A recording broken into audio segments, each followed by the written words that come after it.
सारी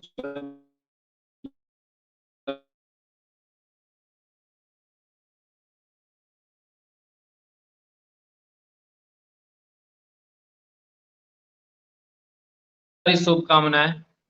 सबसे पहले तमाम दर्शकों को नाग पंचमी की ढेर सारी शुभकामनाएं। और आज नाग पंचमी का दिन था और सबसे बड़ा त्योहार माना जाता है सावन मास के अंदर।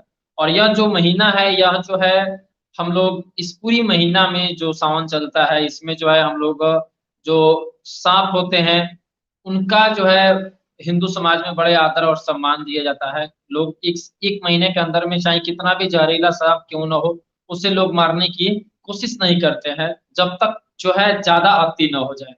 तो आप सभी को एक बार फिर नाग पंचमी की ढेर सारी शुभकामनाएं। और आई होप आप सभी लोग जहां पर भी हैं, आप तमाम लोग जो है नाग पंचमी का ये जो है इतनी अच्छी पर्व और पूरी धूमधाम से आप लोग मनाए होंगे। भगवान शिव की कृपा आप तमाम दर्शकों के ऊपर बना रहे और आप तमाम दर्शकों की मनोकामना को भगवान शिव पुण्य करें। चलिए, ये तो रही जो है आज की कुछ खास दिन की कुछ खास कहानी। आगे खबरों में बढ़ते हैं।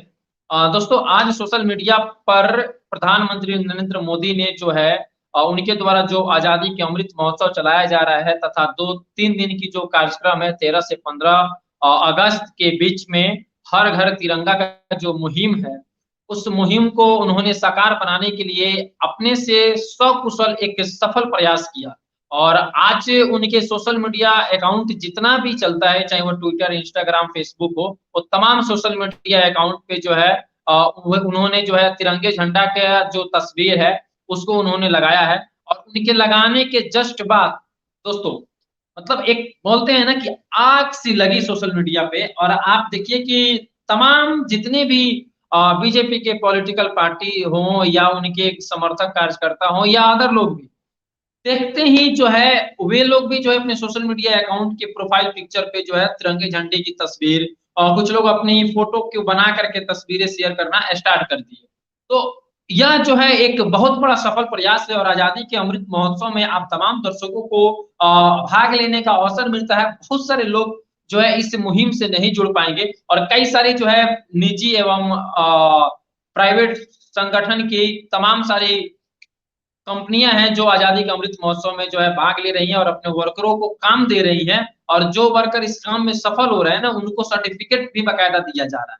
जैसे मैं बता दूं आपको, एलआईसी सेक्टर में जो है पिछले महीने चलाया गया था, करीब 2 महीने पहले। तो इन सब चीजों को लेकर के जो है एक बहुत बड़ा क्रांति देश के अंदर में आएगा।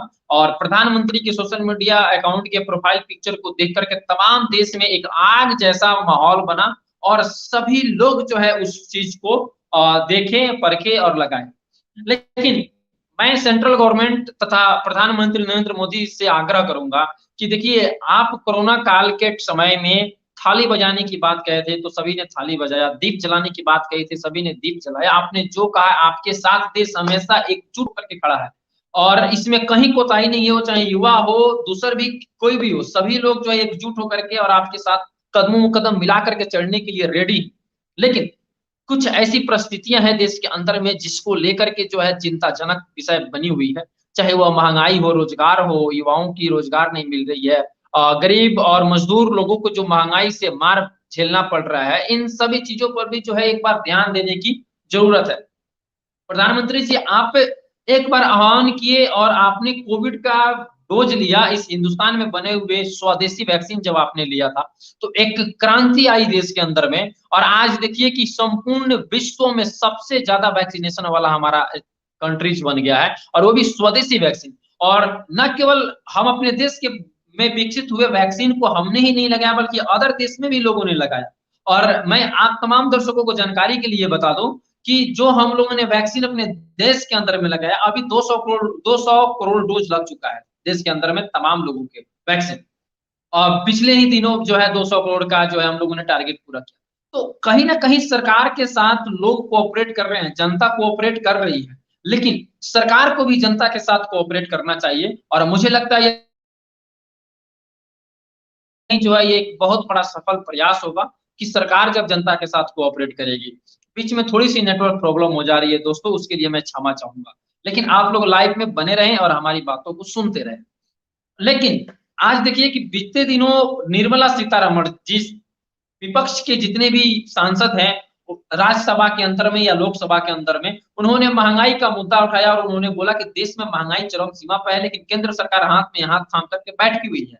तो उस पर जवाब देने के लिए निर्मला सीतारमण जी ने खड़ी हुई और उन्होंने जो है जवाब क्या दिया, कितनी इंटरेस्टिंग बात उन्होंने कहा, आप गौर से जरा मेरे बातों पर गौर फरमाइएगा। उन्होंने इतनी मतलब कि रोचक बात कही कि उस बात को सुनने के बाद, उस लॉजिक को सुनने के बाद आपको भी जो है, आपका भी माइंड चक्कर आने लगेगा कि क्या कोई देश के प्रधान सचिव या क्या कोई देश की वित्त मंत्री जिनके ऊपर इस देश को चलाने का बोझ है, भार है, क्या वो इस प्रकार की भाषाओं का इस्तेमाल कर सकती है? वे बेरोजगारी तथा महंगाई पर भाषण देते हुए बोल रही हैं कि हमारा देश बेरोजगारी तथा महंगाई के मामले में बहुत कम है। रसिया, यूरोप के जितने भी देश हैं, कंट्रीज हैं, या वो अमेरिका हो गया, हर जगह महंगाई दर ज्यादा है और हमारे देश में महंगाई दर करीब करीब 8% के आसपास में है, लेकिन अदर कंट्री के मुकाबले में हमारा बहुत कम है महंगाई दर। मैं निर्मला सीतारमण जी से मैं बात कर पूछना चाहता हूँ एक सवाल कि क्या महंगाई दर यदि इस देश के अंदर में 8% है, रूस के अंदर में 14% है, अमेरिका के अंडर में 12% है, चाइना के अंडर में 13% है, तो क्या हम इस आंकड़ा के हिसाब से चलेंगे? यदि विपक्ष हमसे सवाल कर रहा है, आप सत्ता में बैठी हुई है, यदि विपक्ष आपसे महंगाई के ऊपर सवाल कर रहा है और क्वेश्चन पूछ रहा है, तो आपका क्या ऐसा फर्ज बनना चाहिए कि हमारे देश के अंदर में महंगाई दर बहुत कम है? क्या आपको पता है कि रसिया के अंदर में एक व्यक्ति की प्रति व्यक्ति आय जितनी है, उसमें इंडिया के 3 लोगों की आय होती है। तो वहां पे 14% भी यदि महंगाई दर बढ़ जाता है ना, तो वहां के लोगों के ऊपर कोई फर्क नहीं पड़ेगा। एक व्यक्ति के वहां के रसिया के अंदर में प्रति व्यक्ति आय में हिंदुस्तान के 3 व्यक्तियों की आय होती है। तो आप कैसे कह सकती हैं कि हिंदुस्तान के अंदर में जो है महंगाई दर का रेशियो जो है बहुत कम है? यदि रसिया के अंदर में 16% महंगाई दर है, तो वहां की एक प्रति व्यक्ति आय के अंदर में इंडिया के 3 लोगों की आय होती है। तो यदि ये यहाँ पे पर व्यक्ति के ऊपर 7% की हिसाब से यदि जीएसटी महंगाई दर है ना, तो 7 तिरिका 21 हुआ, यानी कि हमारे देश में 21% महंगाई दर है, यानी कि सबसे ज्यादा महंगाई दर हमारे देश के अंदर में। निर्मला सीतारमण जी या केंद्र में बैठे जितनी भी सरकार की गण है ना, मैं उनसे कहना चाहता हूं कि अदर कंट्री की तुलना हमारे देश के साथ नहीं किया जाए, क्योंकि अदर कंट्री में जिस प्रकार से महंगाई दर है ना, वहां के प्रति व्यक्ति आय भी उस प्रकार से है। हिंदुस्तान के अंदर में अदर कंट्री के मुकाबला में हिंदुस्तान के अंदर में प्रति व्यक्ति आय सबसे कम है, और जिसका वजह है कि यहाँ के लोगों को महंगाई का मार झेलना पड़ता है।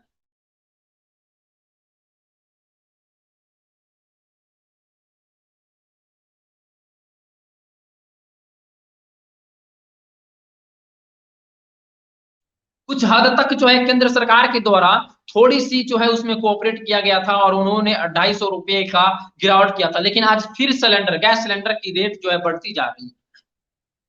और निर्मला सीतारमण जी जो वित्त मंत्री हैं, इस देश को चलाने का उनके ऊपर एक बहुत बड़ा जिम्मेवारी है, और वो फाइनेंस मिनिस्टर हैं, और उनके ही बदौलत जो है हमारे देश की अर्थव्यवस्था टिकी हुई है। और यदि वो सांसद के अंदर में, संसद के अंदर में यदि इस प्रकार की बयान देती है कि हमारे देश के अंदर में महंगाई दर बहुत कम है, तो क्या हमारे देश की प्रति व्यक्ति आय अदर देश की जैसा है क्या? मैं पूछना चाहता हूं। सेंट्रल गवर्नमेंट और खास करके बीजेपी की सरकार आज तक जितनी भी योजनाओं का शुभारंभ किया हो या कोई भी कार्य हो, जब भी उन्होंने देश के साथ आकर के संवाद किया, प्रधानमंत्री मोदी ने जब भी देश के साथ संवाद किया और उन्होंने बोला है, तब तब हमारे देश के लोगों ने, हमारे देश की जनता ने और इस संपूर्ण देश ने जो है उनका सपोर्ट किया है। लेकिन इस प्रकार की बयान कतई जायज नहीं है, क्योंकि महंगाई वास्तव में हमारे देश में है, बेरोजगारी वास्तव में हमारे देश में है। हम टेक्नोलॉजी के जमाने में बढ़ते चले जा रहे हैं, तो क्या है, हर सेक्टर से नौकरियां चली जा रही है, युवा बेरोजगार होते जा रहा है। जिस हिसाब से जनसंख्या, उस हिसाब से रोजगार हमारे देश के अंदर में नहीं है, प्रति व्यक्ति आय उतनी हमारे देश के अंदर में नहीं है, तो हमें महंगाई का जेल झेलना पड़ता है। और हम इससे कतई नकार नहीं सकते हैं कि हमारे देश के अंदर में महंगाई नहीं है। हम दूसरों देश के साथ तुलना नहीं कर सकते हैं अपने देश की, क्योंकि हमारे देश में प्रति व्यक्ति आय कम है, और जिस देश में प्रति व्यक्ति आय ज्यादा होती है ना, उस देश को माना जाता है कि इस देश के अंदर में महंगाई का कोई वजूद नहीं है। रसिया तो पिछले करीब 7-8 महीने दिनों से जो है यूक्रेन के साथ लड़ाई लड़ रहा है, जिसकी वजह से वहां पे महंगाई है। अमेरिका के प्रति व्यक्ति आय हिंदुस्तान के में जो है 4 व्यक्तियों के आय के बराबर है। तो आप वहां के देशों के साथ तुलना करेंगे हमारे देश के लोगों की, क्योंकि प्रति व्यक्ति आय ही देशों की जो है लोगों के अंदर की जो गरीबी है, भुखमरी है, बेरोजगारी है, उसको दूर करता है। हमारे देश के अंदर प्रति व्यक्ति आय बहुत कम है। तो इस प्रकार की बयानबाजी न दिया जाए तो कतई जायज होगा। मैं मानता हूं प्रधानमंत्री ने जो एक बहुत ही जोर शोर से और एक हाईलाइटेड मुहिम चालू किया कि 2 दिन के लिए जो है घर घर तिरंगा, इसमें तमाम हमारे देश के जवान, तमाम सोशल वर्कर, तमाम मीडिया कर्मी, तमाम न्यूज चैनल्स इस चीज की दिखा रहे हैं, ऐड चला रहे हैं, प्रचार प्रसार कर रहे हैं, तमाम संगठन से इस चीज की प्रचार प्रसार कर रहे हैं, हर घर जो है तिरंगे झंडे लहराने की। मैं मानता हूँ ये हमारे देश के जो है स्वाभिमान का चीज है और यह गौरव करने वाली चीज है। कोई तो प्रधानमंत्री आह्वान किया और हमारे देश के, मैं मानता हूं कि जितनी भी 140 करोड़ जनसंख्या हमारे देश के अंदर में, और जितनी भी जनसंख्या है ना, सभी लोग अपने अपने घरों पे तिरंगा झंडा फहराए। यह इससे बड़ा मौका और कुछ नहीं होगा, क्योंकि इतनी बड़ी फैसला और यह हमारे देश के अंदर गौरव गौरव करने वाली विषय है।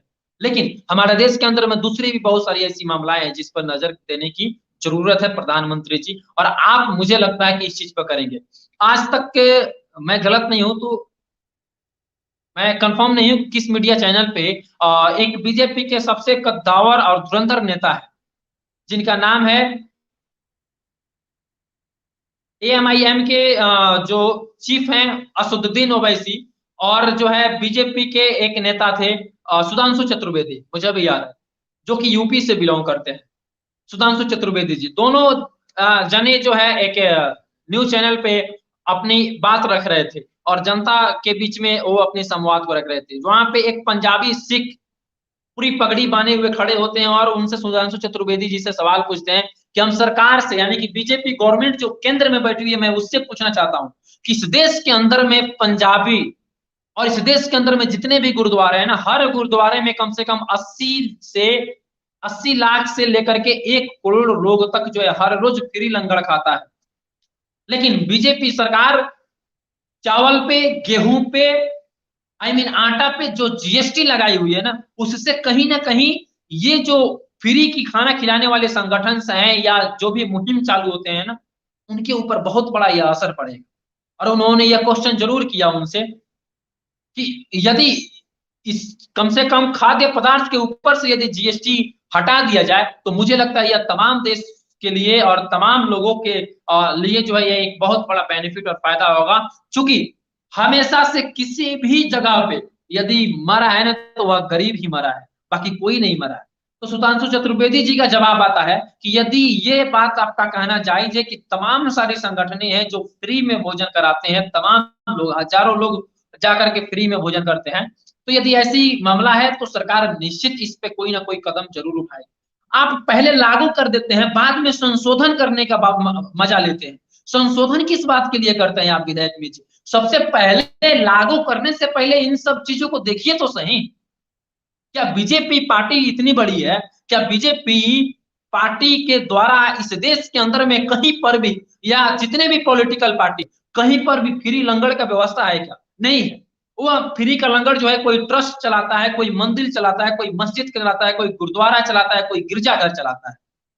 और हर रोज उस तो उनके द्वारा चलाए गए इस मुहिम में हर रोज हजारों की संख्या में लोग जो है ना फ्री लंगर खाते हैं, फ्री भोजन करते हैं। और यदि जीएसटी चावल पे और आटा पे लग जाता है ना इस देश के अंदर में, तो फ्री की जो भोजन कराने वाले ट्रस्ट के मेंबर है ना, उनके ऊपर सबसे ज्यादा असरदायक साबित होता है। तो सरकार को कम से कम इन ट्रस्टों के लिए छूट देनी चाहिए और ऐसी एक योजना बनानी चाहिए। ये नहीं कि हम लागू कर दिए बाद में विधायक में संशोधन करेंगे। आप जानते हैं, आप दिल्ली में भी बैठे हुए हैं ना, तो दिल्ली के अंदर में भी गुरुद्वारा बहुत सारी जगहों पे है जहां फ्री लंगर रोज कराया जाता है, हजारों की संख्या में लोग लंगर करते हैं।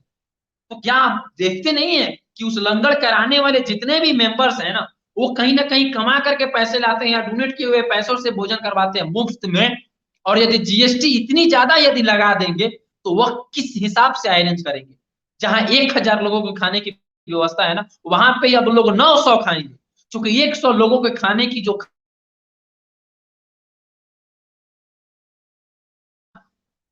100 लोग भूखे रह जाएंगे, यदि एक आंकड़ा के हिसाब से आप लीजिएगा तो बीजेपी सरकार को कम से कम इस चीज पर गौर फरमानी चाहिए, और यदि कोई भी विधेयक लाती है ना, तो उसकी पॉजिटिविटी और नेगेटिविटी दोनों को देख करके बीच में, यानी कि कॉमन फैक्टर को उठाना चाहिए।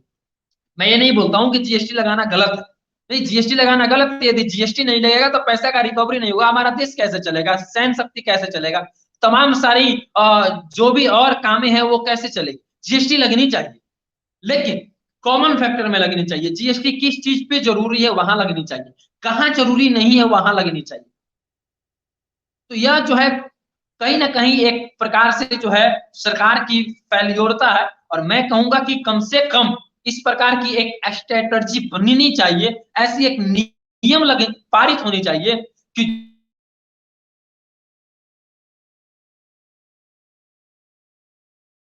जितने भी फ्री में जो वे खाद्य पदार्थ खरीदने जाते हैं ना, उस पे जीएसटी को फ्री करना चाहिए। ऐसी कोई एक व्यवस्था सरकार को बनानी चाहिए, और यदि ऐसी कोई व्यवस्था सरकार को बनती है ना, तो मुझे लगता है ना कि इस जो संगठन अभी जिस प्रकार से काम कर रही है ना, इससे और अधिक उठ करके और ऊंचे लेवल में काम करेगी। तो इस हिसाब से जो है सरकार को कम से कम इस चीज पे गौर फरमानी चाहिए, और इस प्रकार की कुछ ना कुछ नियम बनाना बनाना चाहिए। जीएसटी लागू करना ये अच्छी बात है, लागू होनी चाहिए हमारे देश के अंदर में, लेकिन कुछ कॉमन फैक्टर को लीजिए, हर चीज की नेगेटिविटी और पॉजिटिविटी को देख करके कॉमन फैक्टर को लीजिए, और तब जाकर के जो है देश बैलेंस में चलेगा। अन्यथा आप बेखूबी जो है युवाओं को भड़का रहे हैं, इस देश के लोगों को भड़का रहे हैं। जब बेरोजगारी से जब इतनी बदहाल स्थिति हो जाएगी ना इस देश के अंदर में, तो वो दिन दूर नहीं है कि जब ये देश के अंदर भी कलह मचना स्टार्ट हो जाएगा। तो कम से कम कॉमन फैक्टर को अपनाए सरकार, तो मुझे लगता है कि सरकार सही करेगी और सही चीज से जो है चलेगा। आज तक जो है इस प्रकार की माहौल चलती आ रही है देश के अंदर में। मैं आप तमाम दर्शकों को बता दूं कि बिहार के अंदर में भी जो है जिस प्रकार से बीजेपी अभी एक रैली की हुई थी, उसके बाद जेपी नड्डा जो उनके राष्ट्रीय अध्यक्ष हैं, उन्होंने पश्चिमी चंपारण में भी शायद आए हुए थे। और इस प्रकार की जो इतनी भी मामलाएं बीजेपी जो है हर अपने राज्य में चुनावी प्रचार को लेकर के एक अपनी बड़ी स्ट्रेटजी और एक अपनी कामयाबी और उपलब्धि को हासिल करने में लगी हुई है, लेकिन देश को चलाना भी उनकी जिम्मेवारी है। और मुझे लगता है कि कहीं ना कहीं जो है इस चीज पर ध्यान देने की जरूरत है कि देश के लोग किस ओर जा रहे हैं, देश के लोग कहाँ तक जो है सक्षम है हमारे द्वारा पारित किए गए नियम कायदा कानूनों से। तो इस चीज पर जो है गौर फरमानी चाहिए। हमारे चंपारण के अंदर में 2016 या 17 में 5 परियोजनाओं का शिलान्यास किया गया था पश्चिमी चंपारण के अंदर में, जिसमें हाजीपुर से लेकर के और वाल्मीकि नगर तक नदी यानी कि पानी के रास्ता से जो है ट्रांसपोर्ट की व्यवस्था, तथा बेतिया मनुआ पुल से नवलपुर रेतवड़ की तरफ एक मेन हाईवे रोड की व्यवस्था, जिसके लिए विनय बिहारी जो है नंगा यानी कि चट्टी और अंडर पैंट पे उन्होंने जो है बिहार विधानसभा के बाहर जो है बैठ करके और वे धरना प्रदर्शन दिए थे। दूसरी चीज कि बगहा के अंदर में ओवर ब्रिज आरओ की व्यवस्था करवाना, इन इस प्रकार की 5 परियोजनाओं का शिलान्यास हमारे नितिन गडकरी जी के द्वारा किया गया था। आज भी वे जो है परिवहन मंत्री है, लेकिन इन 5 परियोजनाओं में कोई भी परियोजना आज 6 साल होने जा रहा है पूरा नहीं हुआ। 5 से 6 साल के अंदर में इस 5 परियोजनाओं में से अभी तक कोई भी परियोजना पूरा नहीं हुआ है पश्चिमी चंपारण के अंदर में। तो बिहार में और खासकर चंपारण के मिथिलांचल एरिया में विकास का कोई भी आधार नहीं दिख रहा है। और मैं नीतीश कुमार जी से भी आग्रह करूंगा कि बिहार में विकास बहुत जरूरी है, बिहार में प्रति व्यक्ति आय को बढ़ाना बहुत जरूरी है, बिहार के अंदर में बेरोजगारी को दूर करना बहुत जरूरी है, बिहार के अंदर में शिक्षा व्यवस्था एवं स्वास्थ्य को दूर करना बहुत जरूरी है। तो इन सारे चीजों पर एक कॉमन फैक्टर को ला करके लागू पूरी तरह से करना जरूरी है। और इस प्रकार की जितने भी में करीब 300 से ऊपर स्कूलों में शुक्रवार को छुट्टी हो रही थी, यह स्कूल पूर्वांचल के साइड की ही थी, कुछ मिथिलांचल के साइड की स्कूलें थी। और यह स्कूल में 300 स्कूलों में शुक्रवार को छुट्टी हो रही है, धड़धड़े से छुट्टी हो रही थी। न शिक्षा मंत्री को इसके बारे में पता है। भाई कैसे नहीं पता है शिक्षा मंत्री को? न वहां के लोकल डीएम को पता है इस बात को लेकर के। और शुक्रवार को छुट्टी हो रही है इस देश के अंदर में, जहां मुस्लिम बहुल्य इलाका है वहां पे कदम शुक्रवार को छुट्टी होगी। अब जहां हिंदू बहुल्य इलाका है भाई वहां पे छुट्टी कर दो आप मंगलवार को, वे हनुमान चालीसा पढ़ेंगे। और जहां पे क्रिश्चियन बहुल्य इलाका है वहां तो इतवार को छुट्टी कर दो, वो अपनी मजे करेंगे। इस देश के अंदर में संविधान के अंदर में सरकारी कार्यशैली तथा सरकारी कामों में छुट्टी मात्र रविवार के दिन जी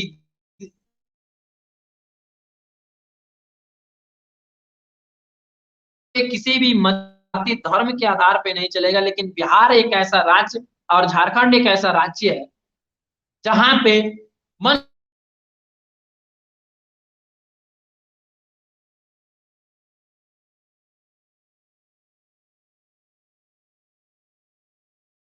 कई साल से जो है शुक्रवार को छुट्टी होती आ रही है। और जो मीडिया कर्मी उसका पर्दाफाश किए तब जाकर के अब शिक्षा विभाग उस पर रिपोर्ट मांग रही है, किस प्रकार से हुआ, क्यों हुआ, कैसे हुआ, क्या हुआ, बदलाव हुआ कि नहीं है भाई क्यों नहीं जानता है। रिपोर्टें जाएंगी, फाइल बनती रहेंगी, दूसरी सरकारें आएंगी, फिर समस्या वैसा ही रहेगा, फिर चलता रहेगा धड़धड़े से। भाई देश में मजहब बीच बंद करो आप लोग।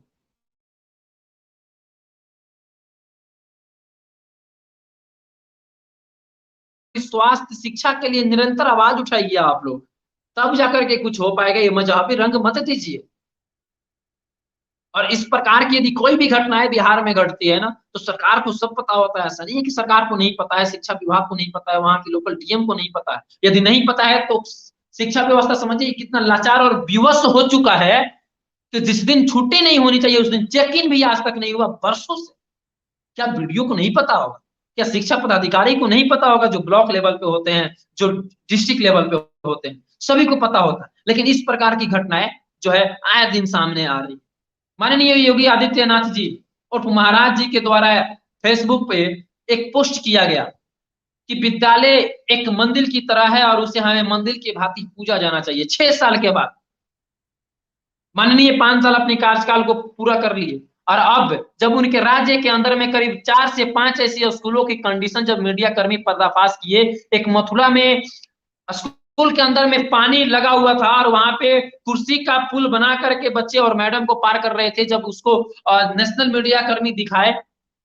अभी एक और वीडियो आया था जहां पे जाने के लिए रास्ता नहीं है, बच्चे कीचड़ में इतनी बड़ी बड़ी घुटने तक कीचड़ में जो है पैदल चल के जा रहे हैं, वो यूपी का ही स्कूल के अंदर में पढ़ने के लिए। और जब इस प्रकार की वीडियो और इस प्रकार की स्कूल की कंडीशनों को जो पर्दाफाश मीडिया कर्मी अब कर रहे हैं और इस प्रकार की नियम और कायदा कानूनों का पर्दाफाश जो मीडिया कर्मी कर रहे हैं ना, तो तमाम नेतागण भी जो है अब सामने आ रहे हैं और लोगों को बरगला मतलब कि एक तरह से कहे ना तो वो शांत करने की कोशिश कर रहे हैं।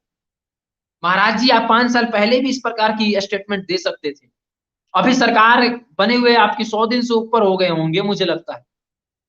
100वें दिन कैसे मतलब कि करीब करीब अब आपको 8-9 महीने दिन हुए होंगे। लेकिन आज भी आज आप जाकर के बोल रहे हैं कि शिक्षा जो है मंदिर के जैसा है और उसे हमें मंदिर के भांति रखनी चाहिए। उत्तर प्रदेश में भी ऐसे नहीं है कि शिक्षा व्यवस्था पूर्ण रूप से सुधरी हुई है। मैं मानता हूं अपराध कम हुआ है उत्तर प्रदेश के अंदर में, लेकिन आज भी ऐसी स्कूलें जहां की स्थिति सबसे कबाड़ और कंडीशन है और बहुत खराब कंडीशन है उत्तर प्रदेश के अंदर में भी स्कूलों के। ऐसे नहीं कि केवल बिहार के अंदर में ही।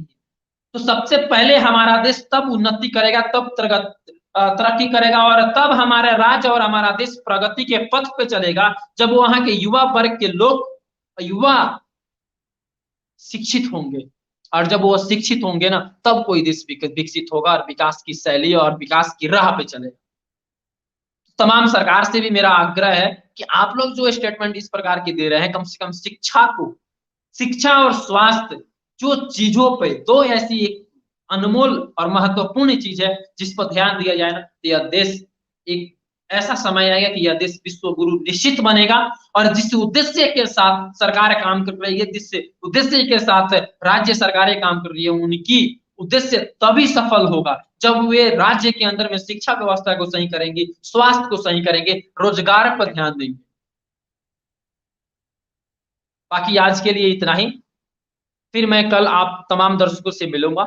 तब तक के लिए धन्यवाद, नमस्कार।